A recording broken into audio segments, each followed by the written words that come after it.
இந்த வீடியோவில் நம்ம பார்க்க போகிற வண்டி டிவிஎஸ் ரேடியான் டிஸ்க் மாடல் 2026 புது வண்டி ரேட்டு. வண்டியில் என்னென்ன ஃபியூச்சர் இதாக பார்க்க போகிறோம். உங்களுக்கு டூ வீலர் ஆட்டோ புது வண்டி ரேட்டு தெரிஞ்சுக்கணுன்னா சேனலை சப்ஸ்கிரைப் பண்ணி வச்சுங்க. தொடர்ந்து வீடியோ வந்துட்டுருக்கோம், நீங்கள் இருந்த இடத்துலேருந்தே பார்த்து தெரிஞ்சுக்கலாம். வாங்க வீடியோக்குள்ளே போயிடலாம்.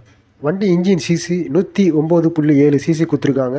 Air cooler single cylinder BS6 complete fuel injection type கொடுத்துருக்காங்க. பிரேக் டைப் வந்து ஃப்ரண்ட் பிரேக் வந்து டிஸ்க் பிரேக்குங்க, 130 mm தந்திருக்காங்க. ரியர் பிரேக் வந்து ட்ரம் பிரேக்குங்க, 110 mm. வண்டி பவர் வந்து 8.08 bhp, 7350 RPM தந்திருக்காங்க. டார்க்கு வந்து 8.7 Nm, 4500 RPM தந்திருக்காங்க. வண்டி மைலேஜ் வந்து 68லேருந்து 73 கிலோ வரும் சொல்லியிருக்காங்க. இந்த வண்டி எடுத்தவங்க மைலேஜ் எவ்வளோ வருது சொல்லிட்டு கமெண்ட்டில் போடுங்க, தெரியாதவங்க தெரிஞ்சுக்கிட்டோம். வீல் டைப் வந்து 18 இன்ச்சு அலாய் வீல் கொடுத்துருக்காங்க. டியூப்லெஸ் டயர் கொடுத்துருக்காங்க. டிஜிட்டல் அனலாக் இன்ஸ்ட்ருமெண்ட் கிளஸ்டர் கொடுத்துருக்காங்க. USB சார்ஜிங் போர்ட் இருக்குது. கெப்பாசிட்டி 10 லிட்டர் பிடிக்குங்க பெட்ரோலு. அடுத்து வண்டி ரேட்டுங்க. எக்ஸ்ஷோரூமு, RTA charge, insurance, extra fitting எல்லாமே சேர்த்து நீங்கள் வந்து புது வண்டி எடுக்கணுன்னா 1,02,102 ரூபா வருதுங்க. இந்த வீடியோ உங்களுக்கு பிடிச்சிருந்தா லைக் பண்ணுங்கள், ஷேர் பண்ணுங்கள், சப்ஸ்கிரைப் பண்ணுங்கள், கண்டிப்பாக ஃபாலோ பண்ணுங்கள்.